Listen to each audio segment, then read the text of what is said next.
Good afternoon. Welcome to how to configure a chart on Instaquote.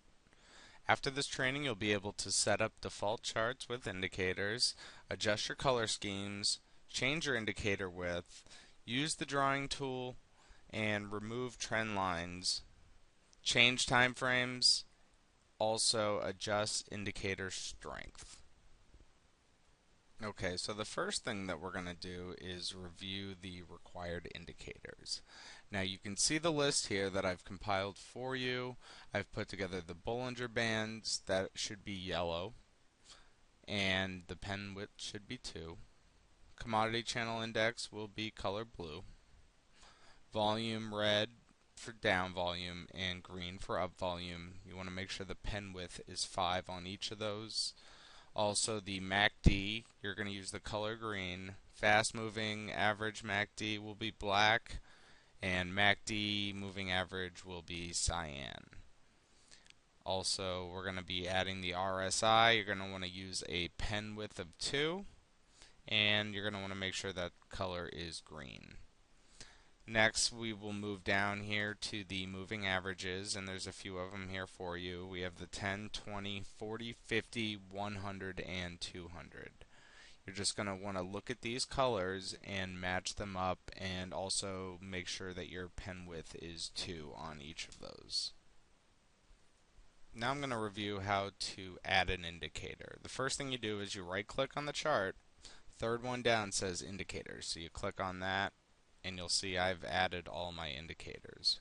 But if I wanted to add another one, let's say I wanted to add DMI, I would click Add Indicator, and this is where anyone who's new, who's starting, you can click on MACD if you're adding MACD, and you can click on Moving Averages, and you can add more than one at a time.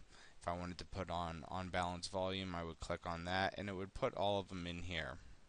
Next thing you would do is you would customize the indicator to make sure that you have the appropriate colors and pen length. So MACD, I already have this in mine, but you would go through each of those colors and make sure that the MACD, which is right here, is green. So I would go change it from yellow to green. Then the fast moving average MACD, that color needs to be black.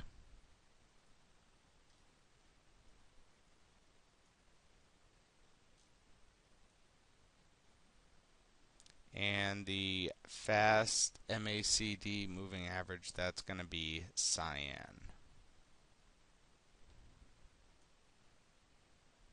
And I'll hit OK. And I'll hit OK. And you'll see that I have a new MACD down here. You know, you're probably better off with these smaller widths instead of 2. You can see here that when you're looking at an intraday chart that it's kind of blurry up here. And so if you prefer to be able to see it without zooming in, then you might want to just go with a pen width of 1 versus pen width of 2. But you can see I've added the on-balance volume and the MACD here. Now I'm going to go ahead and just delete those. So if you ever need to delete them, you just highlight them and hit delete indicator. And if you ever need to make a change to it, just hit the customize button. Okay, so the next thing I'm going to review is how to set up and draw trend lines. I'm going to right click. This is going to be your main screen that you go to for everything. I'm going to go to trend mode, and I'm going to make sure before I go to trend mode that I have this keep draw mode box checked. That way I don't have to keep changing back and forth. So I click that, and let's say I want to choose the top of this wick right here and draw a horizontal trend line. It will put it there for me. And so you can see that's pretty easy to do. If you want to move it, you just highlight it and there's a hand, and you can move it up and down and it'll remain as it is. So if I wanted to move it down here at this double bottom, no problem. What I recommend to a lot of new people that are just, that don't like to draw a lot of trend lines but like to have these horizontal bars is if you right click on it and you do new parallel, then you'll actually be able to have another line pop up instead of having to draw another one. So if I wanted to put it back, right here, I could. And if I wanted to continue to just move the line and have a new line and use it for support and resistance, I'm able to. And so that way you don't have to sit there and, if the lines are off slightly, it's frustrating for people when they have to sit there and draw tons of trend lines. If you want to draw, instead of horizontal trend lines, if you want to do other ones, you're more than welcome to. It's very easy, but it is very much a straight line. And if you need to delete it right where you right click to do new parallel, you just hit remove object. The next thing I'm going to show you is how to scale your indicators. And that's basically how much is all this stuff taken up of your chart.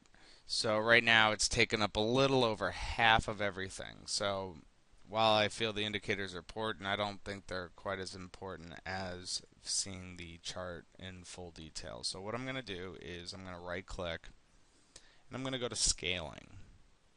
And you can see right now my indicator width is, or my indicator weight is 20, which is pretty small. And so right now it's because I have just added the slow and fast stochastics.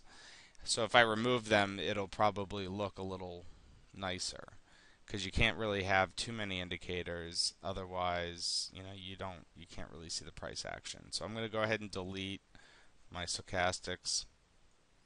Now you can see this is a much more pleasant graph. So I have my RSI, my MACD, my volume, and my CCI. And if I wanted to make them even smaller than that, I would go scaling and I would take it from, say, 20 maybe down to 17. And you can see they get smaller and my price action becomes larger. You're probably going to want to keep a indicator strength between 20 and 25, and you're going to want to keep it probably down to 4 indicators down where the CCI, volume, MACD, and RSI is. Now if you need to change the periods, all you have to do is right click and automatically it has your 1, 5, 10, 15, 30, and 60-minute charts, as well as your daily, weekly, monthly, and tick chart.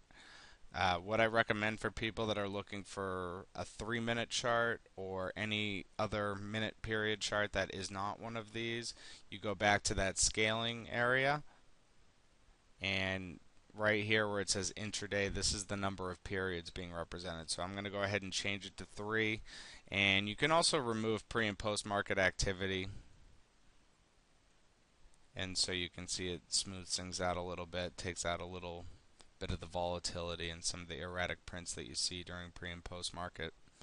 So hopefully this is helpful for you. The other thing you need to keep in mind is if you're looking to zoom in or zoom out, there's going to be on this market scope right up here, there's going to be a little hourglass. So you're going to want to make sure you click on the chart first, then click on the hourglass, and then you should see this little zoom tool.